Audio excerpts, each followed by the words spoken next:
Right, are we good? Are we good? We're good. So we've lost about 15 minutes, and I've just looked at Paul's next presentation for the hour. He has 172 slides, which has just frightened me to death. So we won't be saying, Paul, you've got 5 minutes. We'll say you've got 50 minutes. We'll try and give you 50 minutes. So I'm hoping he's going to fly through these slides, but I'm sure it'll be another excellent, thoroughly engaging presentation. But I'll leave you with Paul so that he just gets cracking up. Cheers, mate. Thank you, sir. Right. I do lots of presentations. I travel all over the world. I usually have a rule that it's one slide every 2 minutes. So it's about 30 slides for an hour. And I've been doing so much presenting recently, I thought, you know what, I need to change up. I've either got to do it in one slide or a lot. And there are 172 slides. So we will attempt to get through 172 slides. And if we don't, because it's the evening, I will record the rest of the presentation on my own, just talking to the camera, so you get the whole thing anyway. So, creating different spaces to attract new members and new types of members. We've done that. Okay, if you look at changing behaviour, you're almost trying to create this loop. It's an infinity loop, where you must have a trigger to trigger the behaviour. There must be a reward associated with that behaviour. But the person who's getting that reward has to invest some time, and they actually have to do something. So everything I'm going to talk about is how you do this from a floor or a fitness actual facility environment. The first question I'd ask is, what behaviour are you trying to change? Well, for me, I'm looking at changing visit frequency. I want visit frequency up because I can build on that. And then we're going to use prompts. Now, our industry is not good at prompts, but other industries are brilliant at prompts. How many of you have been through a duty-free area in an airport? You know, that is designed specifically to get you to spend money.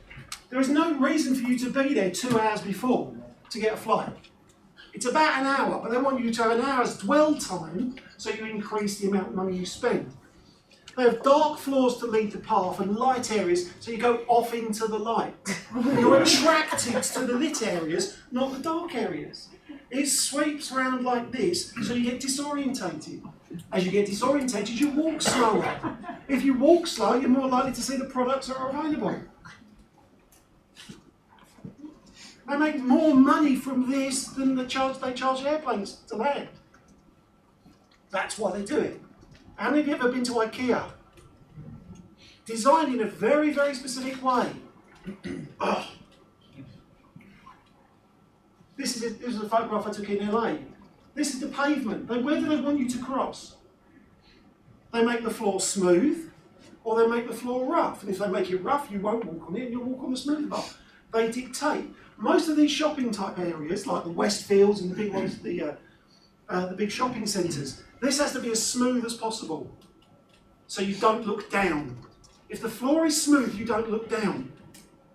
If the floor's uneven, you look at where you're walking. If you're looking at where you're walking, you're not looking at products.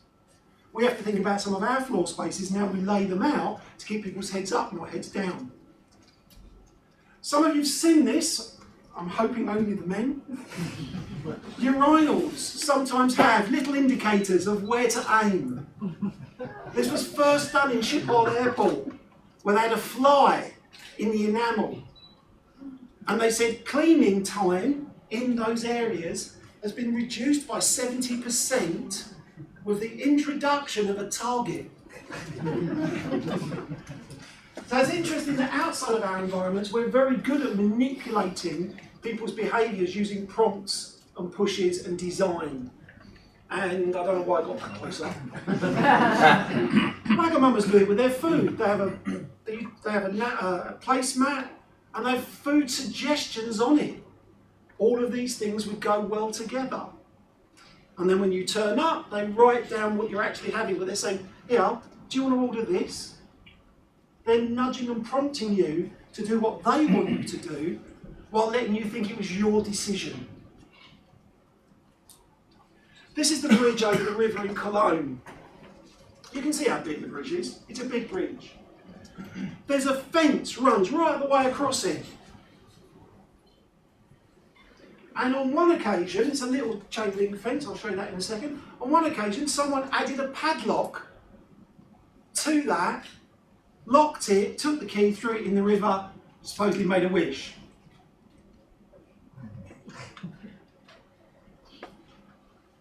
Now look at the fence again. That is padlocks from one end to the other end on two sides. A behaviour that was being prompted and nudged actually by other people. And this is really common now. I think there's another one in France, in Paris, where they've actually had to say stop throwing keys into the river because the amount of metal that's going into the river. But we can prompt people to do things very, very quickly if we know what we're doing. But the things we need to do is we have to make them enjoyable, beneficial, and of value to the other person, not just to us. It's got to be about them. So the topics I'm going to cover are the physical constraints perhaps of your building, decision factors, behaviours, market positioning, learning process and how people learn, and perhaps your business model. Now when they said, oh, could you look at gym spaces and look at gym floors and how they're changing? I said, I was a bit confused. I was like, do you mean it literally or figuratively? Because literally the floor has changed. The floor doesn't look like the floor anymore. The floor now has prompts on it. But how many of us actually take time and effort to explain to our customers and members what this all means and how to get the most from it? You know, we've changed floors. And look, you know, for me, a little bit of an issue, a bit of a trip hazard. Because I now have to look down. But the floors themselves change a lot, and what's on those floors, or not, is determining how we're designing our facilities and how we make them accessible to people. Now if you think, and I always use the example of my mum, because my mum's never been an exerciser. When I first started in the industry, she was in her 50s, she's now in her 70s, so you know, things move on, but she's still never been a gym user. What's she going to think when she walks in and sees floor spaces? You know, there you go. You know, it's not even as obvious as hopscotch, is it? You've got to know what they're for in order to benefit from them. There's no self-learning there.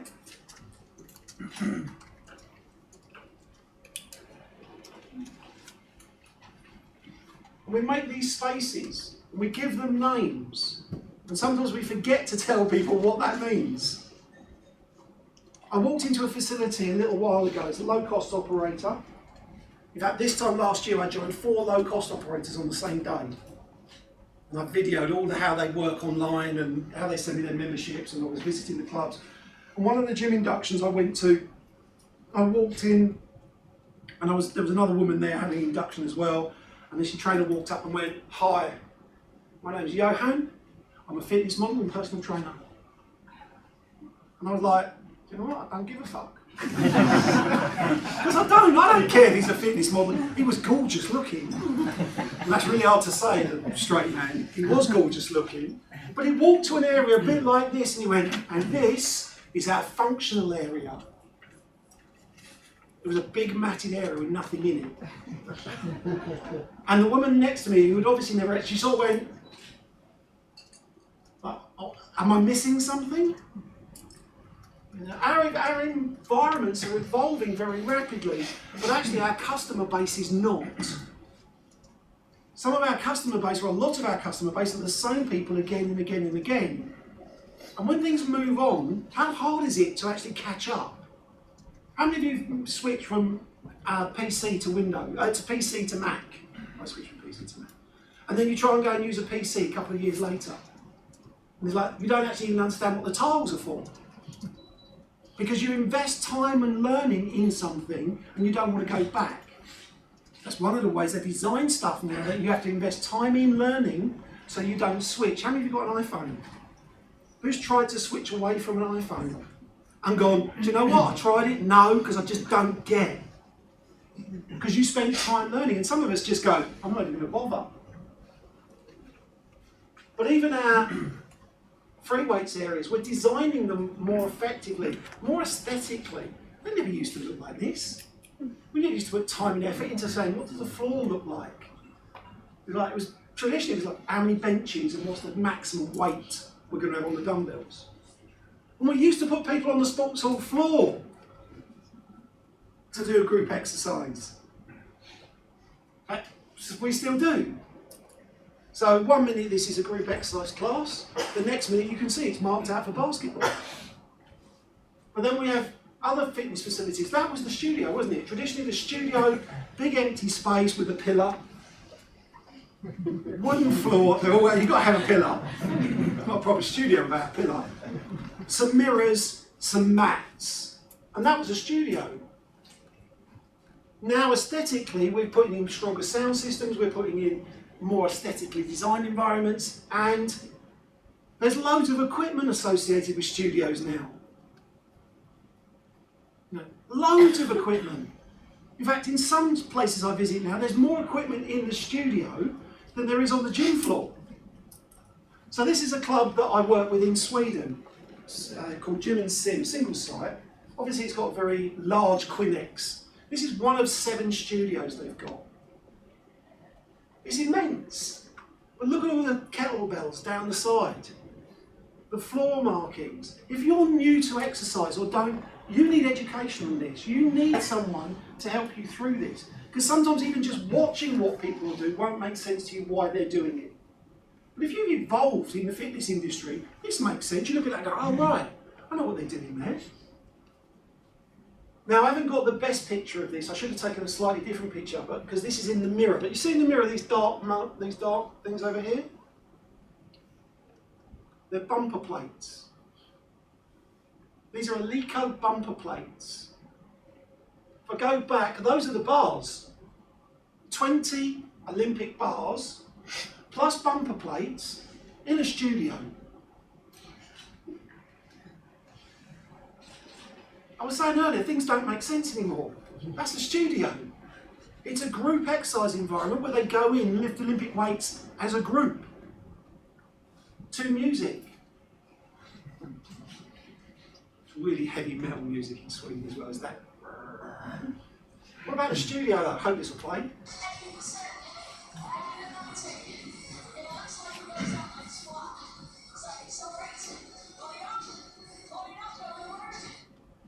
You can't afford it though.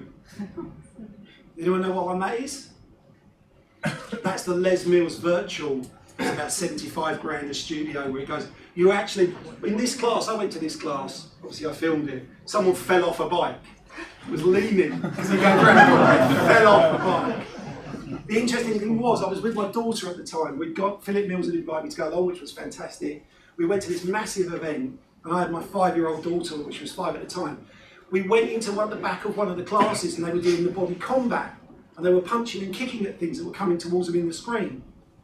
Within about a minute, her sitting on my shoulders, she's punching and punching the same as the rest of the group. She learnt it like that.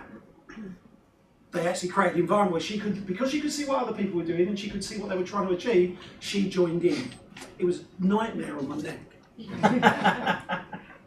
But look at that for style in terms of this is a boutique spinning studio, Cycle in London. You know, that looks more like a high-end bike shop. Those of you into cycling will know bike shops look a lot like that. But it looks like a high-end retail space. That's reception. You know, design is coming much more into facilities in every element. Design is in the equipment, but it's also in the space itself. Squeezed into a railway arch, the top half of a railway arch. Now these lights run front to back, so they give the impression of movement even while they're using the big screens. Now, what type of facility do you think that is? Just guess. At least one guess. CrossFit. You're right. That is a CrossFit gym. It's the new breed of CrossFit. This is called CrossFit Black. How many of you don't think of CrossFit looking like that? This is high-end boutique CrossFit. Done that. So physical constraints. The physical constraints of your building will determine how people move through your building. Now some of you have rooms adjacent to rooms adjacent to rooms. And it's like, you start off in one room and you go, oh, I want to train legs now. And it's like, I've got to go to the room next door. but that's because of the buildings you've inherited or you've got. It's interesting when you travel across, if you're going across, and I would suggest you do, into the university building, how they've configured their gym and how they're using their spaces over there. But the layout's important. Sometimes the layout actually helps in the learning process and the attractiveness of the facility. If you walk in, let's say the door was here, you walk in and you're confronted by all of the resistance equipment or the free weights here the first time, think about what that's going to do to my mum who's a new exerciser, how she's going to feel. Organising our equipment in rows. I have no issue with rows, but you have to do it because of what your business needs, as opposed to just because you can squeeze more equipment in, or because that's, in some cases, it's just lazy. It is just lazy. Start thinking about the layouts of your facilities. I'm going to do this a little bit more, but I am keen on this. I did a lot of work with Lifefitness and another guy called Aaron Williams, who was with Life, looking at how people behave when you lay out the equipment. And when you lay out the equipment in, like, if these are the resistance machines, in almost like a circuit, but in a line. So there's a chest exercise, a back exercise, a leg exercise, a chest, a back, and so on. All you say to my mum is, start there and work down to the end of the wall. And you've covered your whole body. And if you want to do another set, go back to the beginning and work through. I get really frustrated at the learning process that has to go on when we group exercise machines together, leg curl, leg extension, and then calf raise. And then over here it's a chest press, a pec deck and an incline. That was fine, it was great when we were bodybuilding. But it doesn't help my mum when she's trying to negotiate around the gym. She's actually got to learn where every machine is. Here she just needs to remember she's got to start at the red wall. So we have to think about how we lay out our equipment to make our life easier for our members. Now, I love Dirty's gym, it's in Melbourne. You can tell it sits in a railway arch. And I would call this a traditional bodybuilding gym. Yeah? Their constraint of their building is that that's one archway, that's another one. It's not, I haven't turned around, it's just, they've got several archways. Now, it's designed in a way that it's designed for bodybuilders. So all the chest exercises are grouped together, all of the leg exercise machines are grouped together, the free weights platforms and everything, they're grouped together. And if you need to transverse between one arch and the other, you go through the wall that they cut the hole in. And I think they literally just hacked it out and painted it white. But for the types of members that go there, they love this. They want this. I believe that's in St Leonard's, which is in North Sydney. That's I think that's like, we've bought the equipment, now we'll have to remove the ceiling tile out of necessity. But so you have to think about your environment, and I know the guys here from Lifefitness, you know, when they're coming, people go, we want this and we want this, and they're going, well, and they're being polite with it, but sometimes they're just saying, it won't fit, or it won't come through the doors, or it won't come up the stairs, or, you know, in some way they'll make it work. But sometimes the constraints of your building determine how you lay out your building. What's interesting for me is, on this side of the building, the ceiling's higher. The ceiling's higher in a different part of the building. But because they can put all their ceiling on this side of the building, and their functional space is on the other side, it's like, I'm not going to swap it round just for this, we'll take a ceiling tile out. Now, people make decisions, and you need to be aware of this because you do it as well. You make decisions first emotionally, then you use logic, and then you justify them. And you use logic to justify them. So you'll look at something and you go, ooh, I need that. And you go, and I'll tell you why I need that. And you'll give a whole set of reasons for it. Members do the same. So the first reaction they have to your facilities is an emotional one. It's not a logical one. It's an emotional response. You have to think about the way in which you present your facilities. What emotional response are you actually getting or providing to people when they walk through? Some of that will be to do with your staff, but a lot of it will be to do with your facility layout, your facility design. Now this is quite old, in fact, it's very old now, but it was, again, by Melvin Hilston. Initially when you see a nice gym, but every time you go, you just seem to see the same machines over and over again. Well, actually, if you don't put much thought into your space, people come in, use the same thing, go, use the same thing, go. It becomes very repetitive very quickly. Whereas if you put some design into your facility, you might start people in one area and then say, okay, after a few months, you might want to start using this area and this area, but you'll never want to use that. That's not really what you're looking for. So rather than saying we're going to start you here and make you use the whole facility, we're going to start you here and we'll expose you to areas of the facility that will help you get to where your goal is. But you don't need it all. Can I point something out? Unless that's resistance machines, never circle CV machines. Never circle CV machines so they're all facing one another. Do you really want to exercise looking at me? You'll create a circle of machines, people will never get on them. They don't want to get on them. It was originally an idea because people were going, oh, you should put machines in a circle because people like exercising in groups. Not like that, they don't. So you've got the gym design principle. The environment shapes the behaviour. Now, I walked in, this actually happened at Steve's site in Newport, South Wales. And I walked in to do some training with one of his team, or a group of his team, and one of them put a rock on the desk in front of me before I started, and the rock said, turn me over. So guess what I did? I turned it over, and on the other side of the rock it said, you just took orders from a rock. But it really is just to highlight, actually, these types of prompts will prompt us. The white line down in the middle of the road is the only thing that stops you from having a head-on collision with someone else, and it's a white line painted on the road. Yet how many of you spend your whole life making sure you're on the right side of that white line? So we have to think about how we lay out and design things so that we can shape people's behaviour positively. Think of a place where where the experience is so pleasurable that you want to keep going back again and again and again. Because that's been designed well. Disney theme parks do it brilliantly. If you've been once, you usually want to go again and again and again.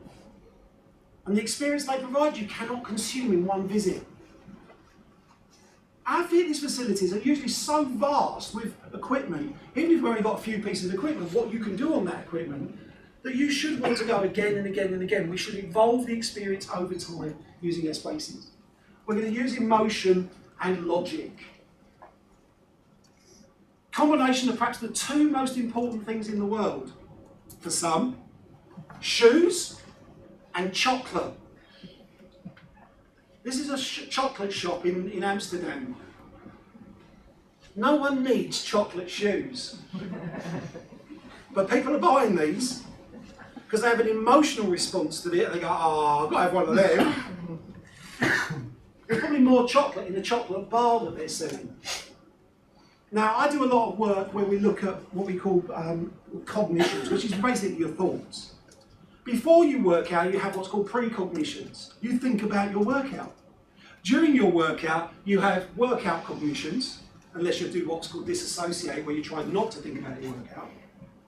And then after your workout, you have post-workout cognitions. How many of you have ever spent any time thinking about the thoughts you want people to have before they turn up, the thoughts they're going to have while they're there, and the thoughts they have afterwards? Because afterwards now is Facebook, Twitter, Instagram, and feeding back. But we can really start to plan out before someone comes and joins, the experience they have with us perhaps online, the experience they get through our marketing or our posters, the experience they have at research. What emotions are we trying to drive that reinforces to them they've logically made the right decision to use us as a facility? Because they've made their choice, they've got lots of choice. But at some point they've gone, we've chosen you as opposed to anybody else because we believe you can deliver what we're looking for. So you want to show them love, then brainwash the hell out of them. But brainwash them with love. Brainwash them with positive reinforcing messages about they've made the right decisions, they're doing the right thing. How many of you remember the multi-gym? This is in my son's athletics club. It's still there. You know, I took this recently, not with my iPhone, but I did take this recently. You know, what's the experience? It used to be in a corner, Friday night, you go and meet Terry, and Terry would show 15 of you how good he was on this machine. And afterwards he goes, anyone want to try? We'd all go, no. 4 people in the group would already have drifted off. But we've evolved from exercise environments. This was 2006. It was a Lifefitness customer. The guys in the gym, in the new gym, said, oh, we don't have to work so hard talking to the members anymore. Now we've got our new gym. And I said, oh, really? And they went, yeah, but have you seen our old gym? They had 900 members here paying £25 a month. But the staff were really good. They talked to everybody. This is what I call now the cardio free weight functional area. You'd really want someone putting those dumbbells back, wouldn't you, while you're on the ab cradle? And what I love is where the dumbbells are pushed through the plasterboard. You know, locker rooms. But at the other end of it, even when we've got lots of beautiful stuff, my mum walks into that.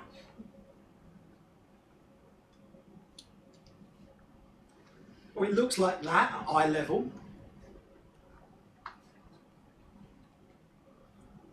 Or in order to get to reception, you have to navigate your way through. Yeah, even some of you, you're in the fitness industry looking at it and going, someone designed that, probably with themselves in mind.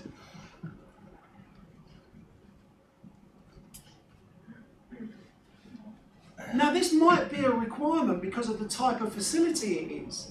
It might be a high level of usage. So you perhaps need it to be organised like that. That's just disgusting.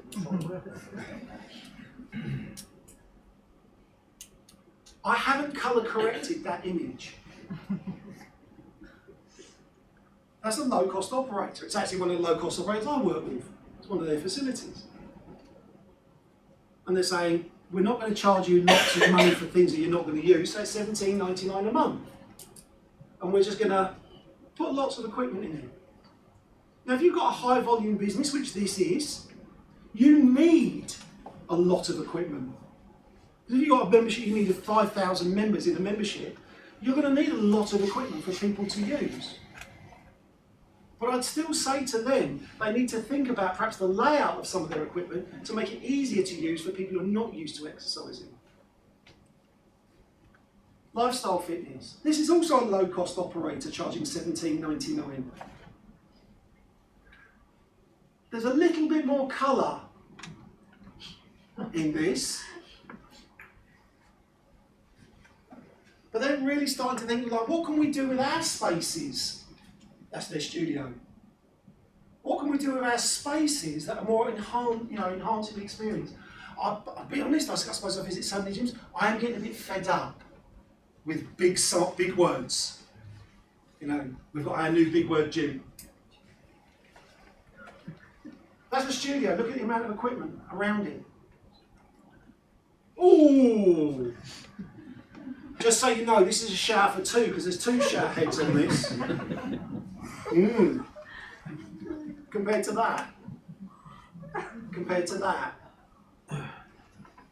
We need to think about what we're trying to say to our customers, our members, about our facilities.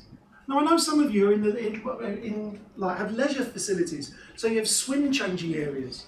Now, that's fairly functional for swimming areas. But some of you have that and then have separate changing rooms if people are going to use dry side or gyms. Last club I ran, which is a while ago now, we had football pitches. So at the bottom level of the building, we had 12 changing rooms for football players. Upstairs, we had a completely different set of changing rooms for the people who are going to use the gym, the studio and the pool. Because after a game of football, the changing rooms downstairs, when the footballers have been washing their boots in the sink and peeling all the mud off, is not conducive to encouraging a higher paying client that's using the gym. Yeah, I've got to think about you, Reynolds. What do you think that says about this business? Oh, let's go back to it. That's awful. That's reception. You know, like, I've tried to cover, they don't exist anymore. It's a company that doesn't exist. But that's reception. You know, you go to your leisure centre and that's reception. You go to your bank and it looks like that. That's in Ireland. You know, that reception is designed so the receptionist can see the whole gym floor.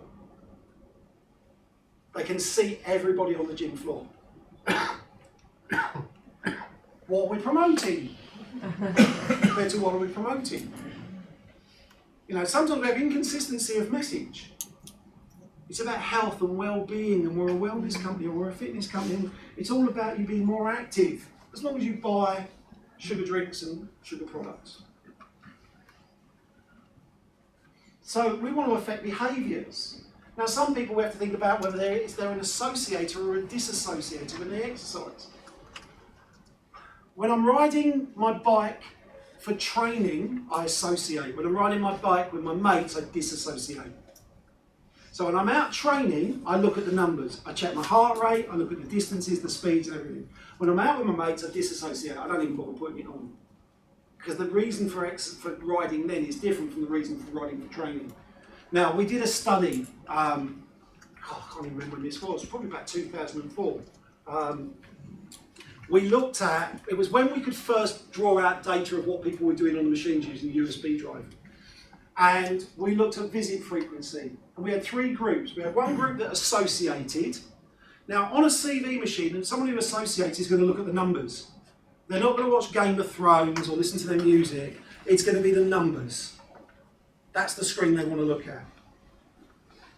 We had the disassociators, which was the virtual reality, because at the time, and you still can, you could go on a journey, you could go on a trip, or visually there was a route to follow. And then we had the disassociators who you were just using media, either listening to music themselves or funneling the music and the TV through the system. Now, in terms of visit frequency, we found that the people who disassociated with virtual reality visited a bit more than people from the other two groups. And these are small changes. The graphs look big, but look, 2, 2.2, 2.4. In terms of frequency of time, those people who disassociated exercised for longer. They disassociated, they exercised for longer. Whether they were exercising for watching a program or listening to music, they tended to disassociate for longer. Those who disassociated using the media tended to disassociate for the length of time of the session. So if it was a 25-minute ride, they did 25 minutes and then got off. Almost didn't prompt themselves to do the next bit. And those people that associated did the shortest period of time. Interestingly though, in terms of exercise intensity, those who trained the shortest period of time worked harder. Looking at the numbers, were pressing themselves against their own numbers. The ones that disassociated using virtual reality did the least intense workouts. So it's not uncommon. You see people on the treadmill or on a bike and they're listening to their music and you think they're not working that hard. No, they're not. But they spend longer time doing it. So they work at a lower intensity but for a longer time. The ones who associate tend to exercise really intensely but really short periods or much shorter periods. In terms of enjoyment, those who disassociated using media scored slightly higher, but all of those using media or disassociation scored higher than people who associated in terms of enjoyment. Yeah? Now, I often joke, it's like, I don't talk about fun. People go, exercise should be fun. But some types of exercise just are not fun. You just do it, it hurts, you like the results, you enjoy the results, but actually doing the exercise is not fun. How many of you have ever walked out of a spinning class like this? I'll see you next week. Or you think, the men, can you move your phone a second, Steve? The men in this room will know this. How many of you have ever done a really heavy leg session? Who's ever done a really heavy leg session? This is how you gauge a really heavy leg session. The next 2 days, as a man, if you need to urinate, you have to sit down. And actually just sit, it's like, oh, I get to sit for a bit. Interestingly enough, the people who use the virtual reality, self-efficacy is your belief in your ability to be successful. The people who are disassociating with virtual reality scored much higher belief in their own ability to maintain exercise than people who didn't, or used the other two methods. So what does it tell us? You need to give people choice. You need to be able to give people choice. So someone who wants to disassociate can use your equipment and disassociate while they're exercising. Partly, group exercise allows you to disassociate because you concentrate on the group teacher rather than on yourself. The new spinning environments are all designed to help you disassociate from the discomfort of spinning. Sometimes it's the discomfort of how loud it can be. No, you don't come out, your legs burning anymore, your ears are bleeding. Now this used to say, bring your own device. I changed it though, so it says bring your own media.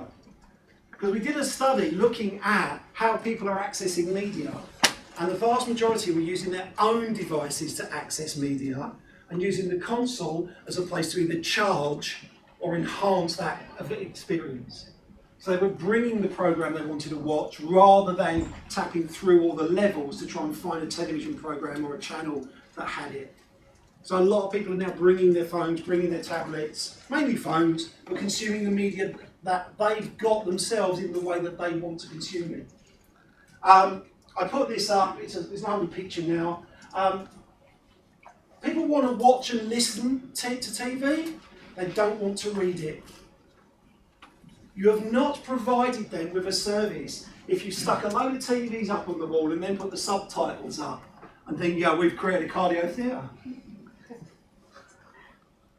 They need to be able to listen to what they're seeing. And there is an operator in the UK that I know of, because I've trained in some of their clubs, where what you can listen to on here isn't what you can listen to up here. And that's even more frustrating, because you think, I can listen to stuff, but not that. So make sure they link. So you make sure when you're planning out, can you, if you're going to have, if you've got to face a wall, you don't want to be looking at the wall, but for those who need to disassociate, they'll want to disassociate using some sort of media. If that's a window, you may not need as much in terms of media to disassociate, because they'll disassociate by looking out the window. Marketing position. I have a video on this called Differentiate or Die. Again, we'll share the link to that for you because it's about an hour and 40 minutes long. But this is a Central London YMCA. This is a place where I worked for 14 years. It's 3 floors underground. So you go in and go down. So that's where we first met, wasn't it? A long time ago. But it didn't have this bit. It was just a big sports hall and an old-fashioned climbing wall at the end. Anyway, they know who they are.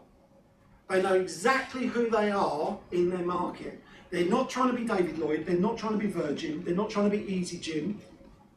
They are really clear who they are. They go after a particular type of market. Now their markets evolved over the years, because when I first started working at the YMCAs in the 1990s, they were one of the few London clubs that were gay friendly. You could be openly gay in this club without anyone actually taking any offence to it. As the years have gone on and just generally the population has become more accepting and less discriminatory, being gay and being a member of a health club isn't a thing anymore. So they actually lost some of their market uniqueness as the industry's changed. Not the industry, the population's changed. Anyone here from China Fleet Club in Saltash in Devon? Devon, Cornwall. It's over the bridge, it must be Cornwall. China Fleet Club was built for families 40 years ago. Now all the families have grown up, the adults still live there, but all the kids have moved away. So what they've got as a facility, it doesn't actually necessarily represent what the community now looks like. So they're having to think about it. But the YMCA are embracing some of the things that they need to think about. Well, people want to do fitness. So they've changed their method. This was a leisure centre, an underground leisure centre. I don't mean underground like sneaky underground, it was just underground. But it had trampolines and the sports hall. This is just a bit of their sports hall that they've taken off. A badminton court and a bit, and mezzanine the floor. Company Atlético in Sao Paulo in Brazil. These are a mid-market operator. They need their gym facilities to look like that because people come in before work, at lunchtime and after work. So they need high volume turnover. They need access to lots of equipment in short periods of time. But when the off periods are, it's like this. And they have lots of weights. Because again, it's 2 hours, gone. 2 hours, gone. 3 hours in the evening, gone. But imagine you're walking in and you're facing that. I love that. I'm not sure what my mum would think about it. Third space in London. I just think, I love this. I love the style of this. But basically, they've ripped all the plaster off the wall to show you the brick. And the waste pipe that runs down carrying the water. It's not a waste pipe, it's an outlet. It's a flow pipe from the gutters at the top. It's £150 a month club, this. This is their functional space, or one of their functional spaces. It's not one of their, they do use it for a studio, but that's actually their studio beyond the glass. It wasn't them that went, and this is our functional area. But it's pretty much looked like that. But they're using design in an urban environment to go, the types of people who come to our club, which is marketing, advertising, film, photography, since the camera's going off, those media groups, they're all based around this club. So they design a club with those members in mind. This is their gym floor. That's a glass roof floor over a swimming pool. Yeah. It's not when you're doing press-ups and someone's backstroking or you're squatting. I thought I'd got away with this. But the design of their building really constrains them. It's a small building. They have to squeeze things in all over the place. So we can't have a standard layout and says this is the perfect layout. We have to look at the layout of the building, the constraints we've got, the market we've got, and say, how do we design that to help people make decisions? How do we influence them with the design of our buildings and our spaces? Wunderbar in Manhattan. Rachel, were you, yeah, you got to Wunderbar, didn't you? This is going to sound bad. I went to New York a little while ago with Rachel, not my partner. I did go with other people as well, though. So, and we spent a couple of days enjoying New York, but actually just going to clubs. This is Wunderbar. This is a new, not a new concept, but something you need to be aware of. It's a Pilates studio in a shop. Now, on the day that we went, the woman who was supposed to meet us was actually unwell and couldn't be there. I took the photograph through the window. Shop front, studio. Studio in a shop. Here's another one. Pop Physique in Baltimore. I was walking past this one, saw it, looked at the thing. Look, ballet bear exercise, that style. Hardcore, fat burning, fun, smart, stylish. It's a shop. You go in, that's the reception. Here's a wall. Behind the wall is the studio. It's just part of the shop. They've just put the wooden floor all the way through. I can pose now. But they've made it really stylish. It opens for 2 classes in the morning, then shuts. It opens at lunchtime for 2 classes, then shuts, and it opens at 3 o'clock in the evening for 3 classes, then shuts. You book all the classes online, so there's no money over the till, and they're getting 20 to 35 people to every class. And the woman says, she goes, I've got someone who works behind reception for when we're open, and then she goes off and she comes back and it's literally pop-up fitness. And she goes, and we'll run it all the time, it's successful, and when we're not making any more money, we'll just close it. Because the actual investment in this is really, really low. You know, and they just deck out the front of the shop with a few pictures from people who are selling their pictures that they like and a few items. They keep it really, really simple. This is just down the road from that. This is Under Armour. Under Armour are not officially opening health clubs. So have a look at this. This is the only indication that this building has Under Armour in it. That's the door. And I was walking past, I thought it was a shop, because it says, live here, train here. And I thought, train here? Now I know Reebok do some stuff in some of their stores, and so do Lululemon. I wonder what they do. I went in and they went, oh yeah, we've got a workout facility. It's an old Bank of America building. So it used to be a bank. Now, the floor is a huge functional space. Where the tellers used to be, there's equipment.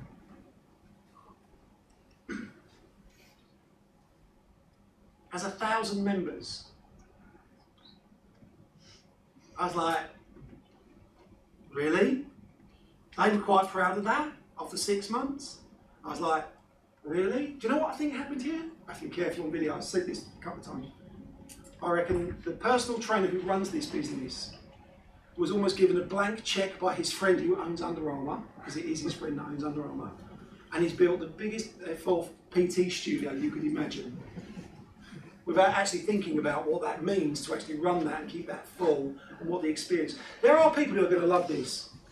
Loads of my friends love training like this. It's a great facility. But actually, if you walk someone in who'd never exercised before, this isn't the type of place they join. This isn't usually, unless they've been an athlete, a college athlete or an elite level athlete, they wouldn't look at, they go, well, where is everything? Oh, there's a few CV machines around the top. So you have to position yourself and know who your market is. I think it's in the wrong place. I think one of their problems is location. 1,000 members, it should have more than 1,000 members. Lemon Gym, this one's Lithuania. Really clear who they are, really clear about their branding, everything's got a lemon on it. Really simple to use, all on message, they're low cost.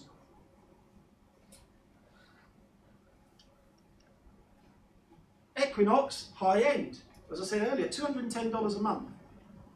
Which, actually compared to some of the places we went to, didn't seem that expensive after we'd seen what other people were charging for less. Beautiful finishes on everything. You know, really well finished facilities. They look beautiful. Again, ex-banks with the bank columns and stuff, converted mezzanine floors, large free weights areas. One of the few facilities we saw where people actually shared equipment. You know, they were training in. They weren't friends, but they were training in. One would work, you know.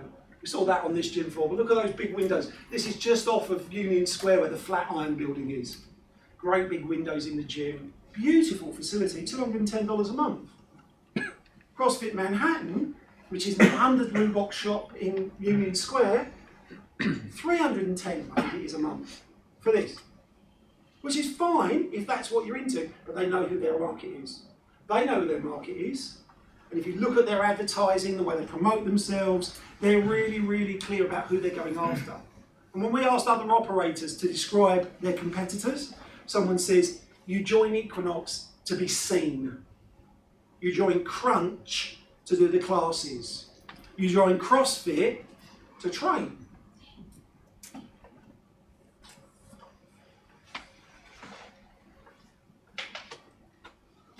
Then we came across Dog Pound. Me, Rachel, a few other people walk along the road. There is a tractor tyre in the middle of the road. Not in the road, in the middle of the pavement, sidewalk. We're walking along, look at that tractor tyre. Phil, go and flip that. And he started to walk towards it. And he walked towards it. I realised we were standing outside a PT studio called the Dog Pound. You should look them up. They're quite famous. They have a big space where they can do group exercise, which is in amongst all their resistance machines. They have their workouts of the week and workouts of the day posted on the wall. Everything's black, but everything's also branded. All their medicine balls are branded Dog Pound. Kurt came out, who owns the facility, and went, hello, how can I help you? And I said, oh, well, we're here from London, we're looking at clubs. And he said, oh, you know, if you want to get a bottle of water out yourself, have a look around, go anywhere you like, got any questions, just chat. He's about this big, tattoos up and in his ears and everything. Barefoot, all in black, Captain Kirk on the back of his sweatshirt. Turquoise nail varnish on his fingers and toes. Anyway, lovely guy. His trainers were lovely guys. They were really helpful, answered questions. We had a look, we left. We get back to the hotel in the evening. Rachel goes on the internet. She goes, I've just looked up Dog Pound. She said, how much do you think Kurt charges for a personal training session? I said, well, I don't know. What was it, Rach? Something like $1,500. Yeah. Yeah, it was, if you wanted a single session, it was $500. The rest of his trainers charged $175 an hour. He went after a very, very specific market. It's just round the back of Wall Street. It's just round the back of the financial area. They've created a brand and a way of doing things that is about the way they do it. It wouldn't work everywhere, and it wouldn't work perhaps in Little Italy, Chinatown. There are other areas of Manhattan it wouldn't work in. Dave Barton, God bless them, one of my favourite operators of all time, unfortunately just gone out of business. Quirky. So their statement was no judgment here. You want to come out, no judgment, anyone's out welcome here. Used a lot of mood lighting, a lot of quirky, it was interior design. We were trying to work out, where's the picture? Oh, I don't know if I've got it. They've got mirrors that are like higher than, we're trying to work out how you got these mirrors into the building. Because it was just like, there was no obvious access point. But anyone can train there. In fact, not on the day that we went, but I have been there before. Transvestite on reception, or drag queen really, on reception, in her heels, and her beehive, must have been about 7 foot tall and everything. We walk in, and I'm just here to have a look around. I know Kevin and I wanted to look at the club. And you, of course, darling, what would you like to see? If you go with the flow, it was like, we'll take you around, we show. They're just really, really welcoming of everything. We don't judge anyone here. The manager that showed us around on the day, I don't know if I've got a picture of him. And that was reception. I thought I took that one because Kevin said one of his rules of his club, probably because they weren't doing it, our receptionists never turn away from the door. And I'm a bit of a bastard like that. You said it, there you go. But quirky, different. Trying to be something that isn't the same as everybody else. But they knew their market was where they were. There's a few people in here again. All you need now, for some of the men in this room, all they need is an Xbox One and a refrigerator, and they could live there. But that's specific to a specific type of client.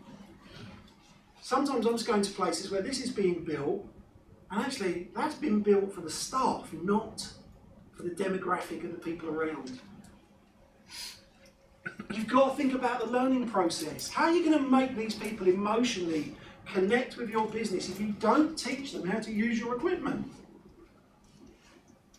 Hatfield, which is one of the sites we use, which is now a David Lloyd, it was a Next Generation. This was one of the first concept layouts we did. People came in here. If you're a new exerciser, you just use the most basic CV equipment here and a set of resistance machines that were really basic. Interestingly enough, we put another set, which was slightly more advanced resistance machines opposite, but that was a lat pull down, that was a lat pull down, that was a chest press, that was a chest press. So if you were sitting on the basic one, you could learn the more advanced one just by watching the person opposite you. It's called vicarious learning, learn by watching. It's what we do as children. Once we've gone through the stage of putting in everything in our mouths to see if it's good or not, we then copy. And this was designed not so that you started at one end and ended up in the free weights and the high intensity area, but you sort of radiated out from the middle and you could end up going to any area you wanted. But we did a lot of training with the staff. In their first 3 years, they retained 92% of their members. They sold 6,000 memberships in that time and retained 92% of them at year 3. But there was a lot going on here in terms of design. There were a lot of prompts. We used a lot of these types of things with prompts on them about how to train, what to do. And then we train the staff in how to, oh, have you seen this? Do you want me to take you through it? We even put a Pilates table, it's not on that image, we even put a Pilates reformer on the main gym floor and had some of the PTs teaching Pilates one-to-one so that people could see that and go, oh, is that what that's for? I've always looked through the window and wondered what they're doing there. And then you need to understand people's pathways, their destinations, how they're using your facility. Are they using it for health? Are they using it for fitness? Where are they going and what are they doing? You know, is it a performance? And are the performance people using the same areas or is there a mix of areas? But you need to see if you can find space for your staff, the wonderful Tricia White, coaching and teaching your members. Because sometimes if everything's really packed up, you might need to stand around the front. Tricia might have needed to stand there for the next 2 treadmills to talk to people. But you've got to try and create environments where you can get this interaction and engagement. This is Fitness First in London Bridge. It's one of their concept facilities. I love it. it's terrifying to look at when you're actually there. This was designed with from the member point of view.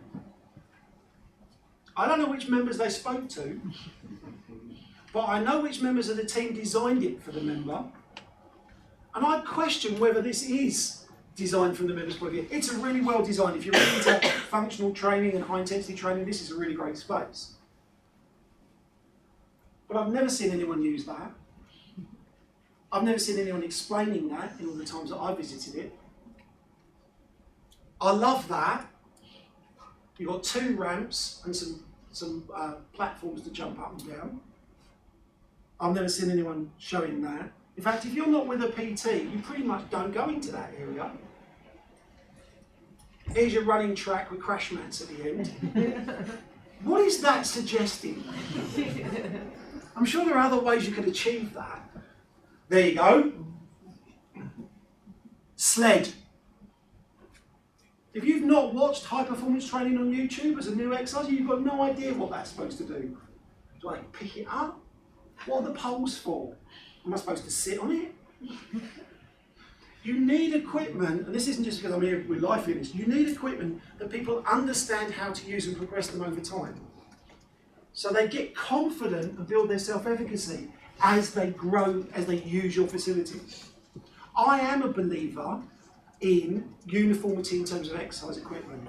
I'm not a great fan of best in class, where someone says, well, we think these are the best treadmills, and these are the best bikes, and these are the best cross trainers. I'm not a fan of that, I'll tell you why.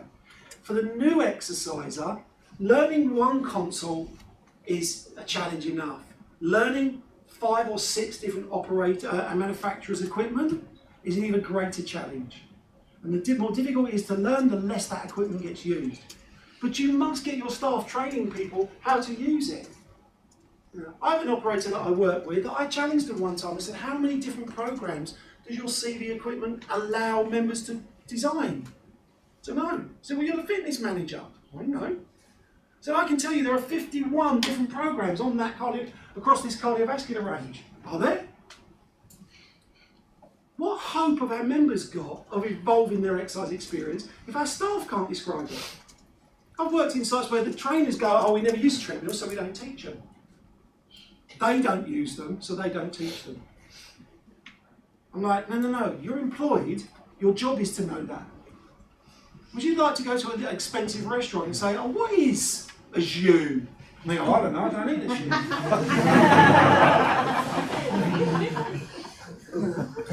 You've got to be able to explain.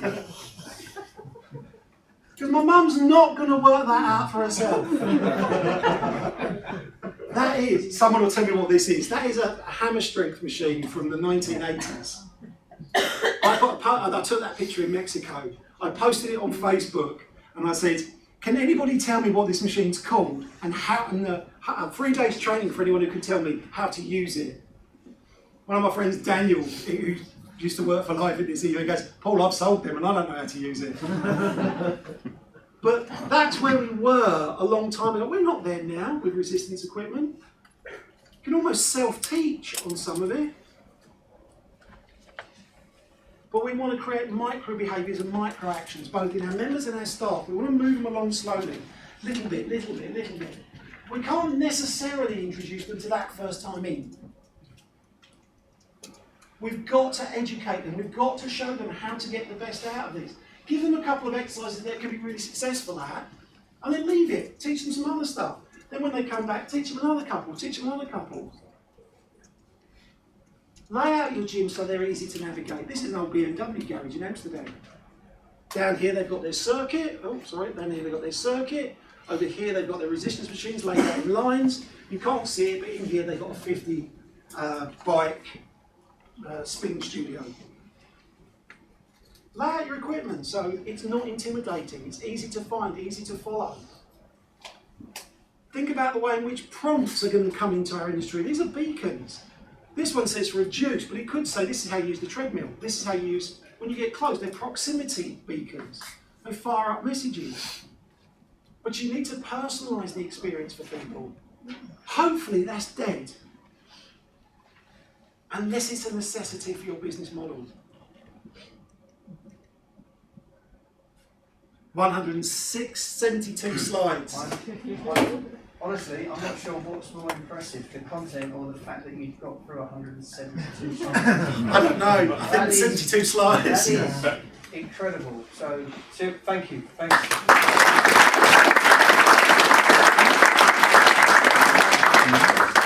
Two great